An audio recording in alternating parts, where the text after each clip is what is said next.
Right now, though, let's take a look at last night's debate. During the contentious moment, maybe the most contentious, the Clinton Foundation once again came under attack. Watch this.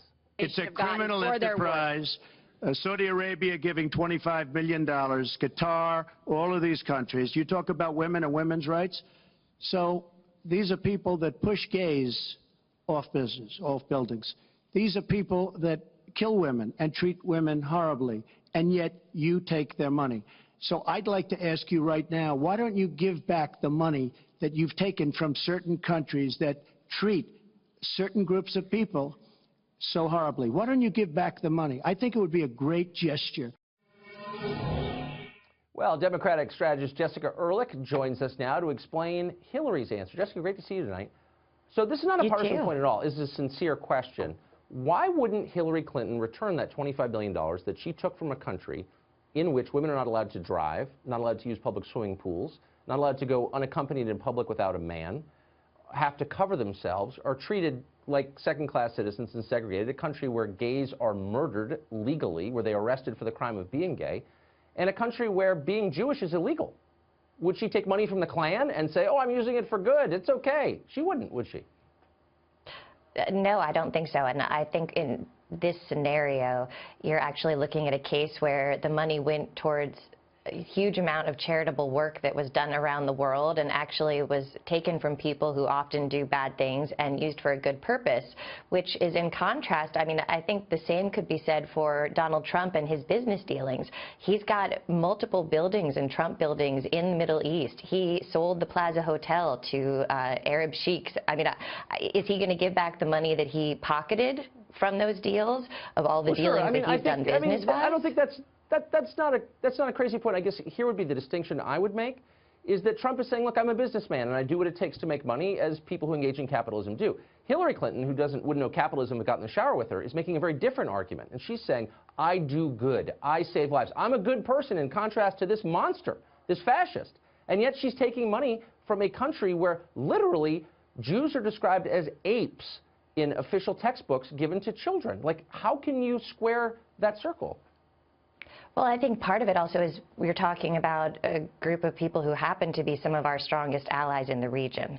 So, you know, there's a very fine line that everyone treads here. I mean, this is going back, including, you know, with the Bush family and the balance of power that happens in the Middle East. I mean, I don't disagree with you in terms of, you know, the kind of money that's coming through, but it's not, you know, that they took money for the organization from drug peddlers or things like that.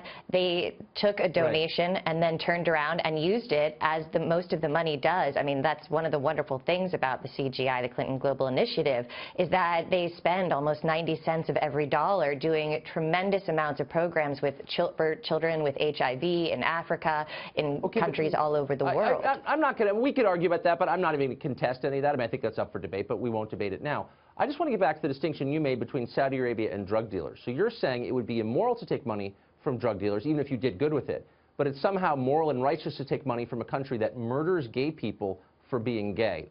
Explain that distinction, if you would. I don't think it's a moral or righteous argument that there's a distinction. I think what happens is when this is a country that is actually one of our strongest partners in that region. So we're not involved in the Middle East, whereas we are not doing, you know, taking donations and things. I mean, and this is also a purely charitable organization that she was not at the helm of while all this was happening. So, I mean, there is definitely a distinction there, particularly to what we were saying before about the opposite, where, you know, Donald Trump says these things now, but he has no problem in the past and currently doing business in this area with these very people. I'll concede a lot, but so he's purely profiting from it. Know what the terms are, just really clearly. Is there any group in the world, the North Koreans, the Klan, Westboro Baptist Church, that the Clinton Foundation would not take money from on moral grounds? Is there any group at all, do you think? Well, I don't work for the Clinton Foundation, so I can't speak to who they take money from. What do you think? I mean, since you're defending it, what do you think? Is there some group that would cross the line, that does something worse than murder? I'm sure there are many groups that would cross the line, and I'm sure there are groups that have crossed the line that they haven't accepted money for. But I don't think a group necessarily like a country of people from Saudi Arabia, who are people that we engage with all the time, that we have, you know, flyover treaties with, that we work intensively with Jordan. I mean, we have to have these relations relationships. So, there could be something said, too, to the fact that if you reject money from them, it could injure our relationship that we have there. And that's not a positive thing for what we're trying to accomplish, what we need to accomplish, and for our safety. So for the sake of America, you've got to take $25 million from the Saudis. I get that. Okay, good. Well, I'm open for business. Jessica, it's great to see you. Well, I think that's Trump's argument, is that he personally profited as opposed to using that money to then help children around the world. I mean, I think there's a huge distinction I'm not here to defend there Trump. that's very clear. Here's the one thing I would say. Clear. Is that Trump is just not the moralizer that she is. And she's up there and she's like, you're a bad person. I'm a good person. Okay, once you start down that road, I think it's fair to look at where you're getting your money. And if it's from people who feel Really? I find that an incredible argument. I mean, that's exactly what Trump does say continuously. He always says that he's a better person, a smarter person, a bigger person than everyone else around him. I mean, that's the very nature of every argument he makes. If he's making he's a smarter, claim, he's better, he's a better person, he's more charitable. I mean, that's what he says.